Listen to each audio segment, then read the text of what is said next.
নমস্কাৰ আপোনালোক সকলোকে পুনৰবাৰ স্বাগতম জনাই মজিদ বন্ধুসকল পলকতে চামক আজি 9টা গুৰুত্বপূৰ্ণ খবৰ।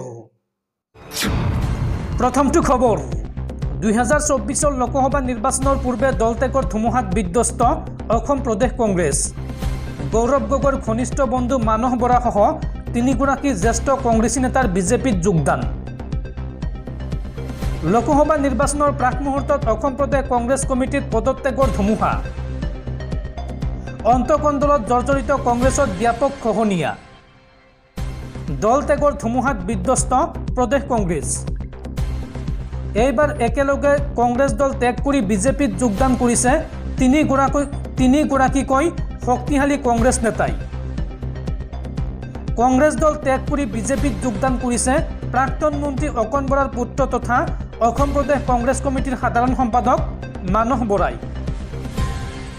লগতে বিজেপিত যোগদান কৰিছে শিৱসাগৰ জিলা কংগ্ৰেছৰ সভাপতি অনুজ বৰকটকীয়ে আৰু লগতে জ্যেষ্ঠ কংগ্ৰেছী নেতা কিশোৰ ভট্টাচাৰ্যৰো কংগ্ৰেছ দল ত্যাগ। একেদিনাই তিনিজনকৈ জ্যেষ্ঠ নেতাই ত্যাগ কৰিছে কংগ্ৰেছ দল। আৰু বাজপেয়ী ভৱনত ৰাজ্যিক বিজেপিৰ সভাপতি ভৱেশ কলিতা লগতে মন্ত্ৰীদ্বয়ক্ৰমে জয়ন্ত মল্ল বৰুৱা, পীযুষ হাজৰিকা আৰু সাংসদ পবিত্ৰ মাৰ্ঘেৰিটাৰ উপস্থিতিত বিজেপিত যোগদান কৰিছে এইকেইগৰাকী কংগ্ৰেছ নেতাই। পৰৱৰ্তী খবৰ ভাৰতীয় বতৰ বিজ্ঞান কেন্দ্ৰৰ আগজাননী। আজিৰ পৰা আগন্তুক 5 দিনলৈ ৰাজ্যত ধাৰাসাৰ বৰষুণৰ সম্ভাৱনা। বৰষুণৰ লগতে বজ্ৰপাতৰো সম্ভাৱনা আছে এই সময়ছোৱাত। এই সন্দৰ্ভত ৰাজ্যৰ 17খন জিলালৈ সতৰ্কবাণী জাৰি ভাৰতীয় বতৰ বিজ্ঞান কেন্দ্ৰৰ। আগন্তুক 5 দিনলৈ ৰাজ্যত ধাৰাসাৰ বৰষুণৰ সম্ভাৱনা। বৰষুণৰ লগতে বজ্ৰপাতৰো সম্ভাৱনা আছে এই সময়ছোৱাত। এই সন্দৰ্ভত ৰাজ্যৰ 17খন জিলালৈ সতৰ্কবাণী ভাৰতীয় বতৰ বিজ্ঞান কেন্দ্ৰৰ। কোন কোন জিলাত হ'ব বৰষুণ আৰু বজ্ৰপাত চাওঁ আহক। মৰিগাঁও, নগাঁও, শোণিতপুৰ, বিশ্বনাথ, হোজাই, পশ্চিম কাৰ্বি আংলং, ডিমা হাছাও, পূব কাৰ্বি আংলং, গোলাঘাট, যোৰহাট, মাজুলী, লখিমপুৰ, ধেমাজি, শিৱসাগৰ, চৰাইদেউ, ডিব্ৰুগড় আৰু তিনিচুকীয়াত প্ৰবল বৃষ্টিপাতৰ সম্ভাৱনা আছে। এই কথা জনাইছে ভাৰতীয় বতৰ বিজ্ঞান কেন্দ্ৰই।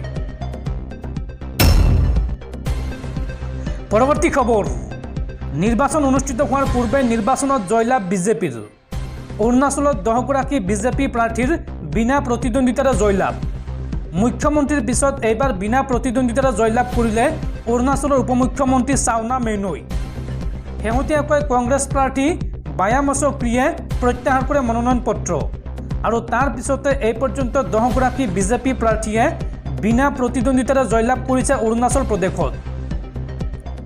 বন্ধুসকল তাৰপিছত 4 নম্বৰ খবৰটো জনোৱাৰ আগতে আপোনালৈ এটা সৰু ৰিকুৱেষ্ট, যদি তেওঁলোকে এইটো ভিডিঅ'ত লাইক কৰা নাই তেন্তে প্লিজ এটা লাইক কৰি দিয়ক আৰু এনেকুৱা ধৰণৰ নতুন নতুন ভিডিঅ' পাবলৈ চেনেলটো ছাবস্ক্ৰাইব কৰি কাষত থকা বেল আইকনটো প্ৰেছ কৰি ৰাখক।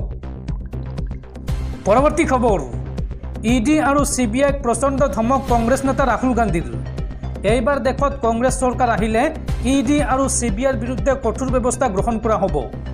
ভয়ংকৰ বিপদত পৰিব ৰাষ্ট্ৰীয় অনুসন্ধানকাৰী সংস্থা আৰু তদন্তকাৰী সংস্থা ইডি আৰু CBI। এই হুংকাৰ দিছে কংগ্ৰেছ নেতা ৰাহুল গান্ধীয়ে। ভয়ংকৰ বিপদত পৰিব দেশৰ তদন্তকাৰী সংস্থা ইডি আৰু CBI।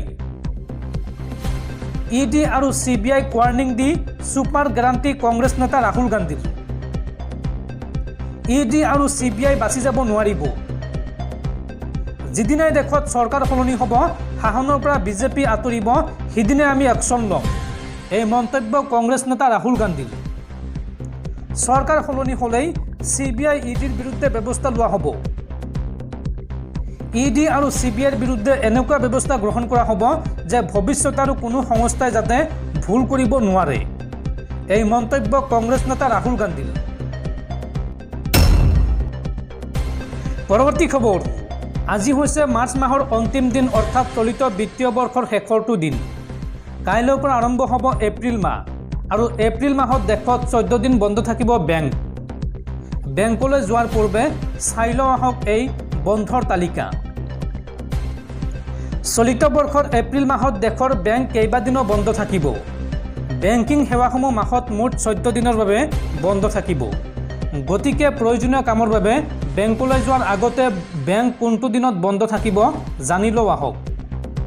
ভাৰতীয় ৰিজাৰ্ভ বেংকৰ মতে সমগ্ৰ দেশতে সকলো বেংকে প্ৰয়োজনীয় বন্ধ অৰ্থাৎ বেংক হলিডে লাভ কৰিব আৰু আঞ্চলিক বন্ধ ৰাজ্য চৰকাৰৰ দ্বাৰা স্থিৰ কৰা হৈছে। গতিকে কিছুমান বন্ধৰ দিন ৰাজ্যভেদে পৃথক হ'ব। এপ্ৰিল মাহত বেংকসমূহ বন্ধ থাকিব পৰা ৰাজ্যসমূহৰ তালিকাও ইয়াত দিয়া হৈছে। বাৰ্ষিক একাউণ্ট বন্ধ হোৱাৰ বাবে বেংকসমূহ 1 এপ্ৰিলত বন্ধ থাকিব, কিন্তু সমগ্ৰ দেশতে সেই দিনটোত বেংক বন্ধ নাথাকিব। চণ্ডীগড়, ছিকিম, মিজোৰাম, হিমাচল প্ৰদেশ, মেঘালয় আৰু বংগত অৰ্থাৎ পশ্চিমবংগত বেংক খোলা থাকিব। বাবু জগজীৱন ৰামৰ জন্ম জয়ন্তীৰ বাবে 5 এপ্ৰিলত তেলেংগানা আৰু জম্মু কাশ্মীৰত বেংকসমূহ বন্ধ থাকিব। গুড়ি পাড়ৱা, উগাদি উৎসৱ, তেলেগু নৱবৰ্ষ আৰু সাজিবু নং পাবনা থম নৱৰাত্ৰিৰ বাবে কেইবাখনো ৰাজ্যৰ বেংক 9 এপ্ৰিলত বন্ধ থাকিব আৰু এই তালিকাত থকা ৰাজ্যবোৰ হৈছে ক্ৰমে মহাৰাষ্ট্ৰ, কৰ্ণাটক, তামিলনাডু, অন্ধ্ৰপ্ৰদেশ, তেলেংগানা, মণিপুৰ, গোৱা, জম্মু আৰু কাশ্মীৰ।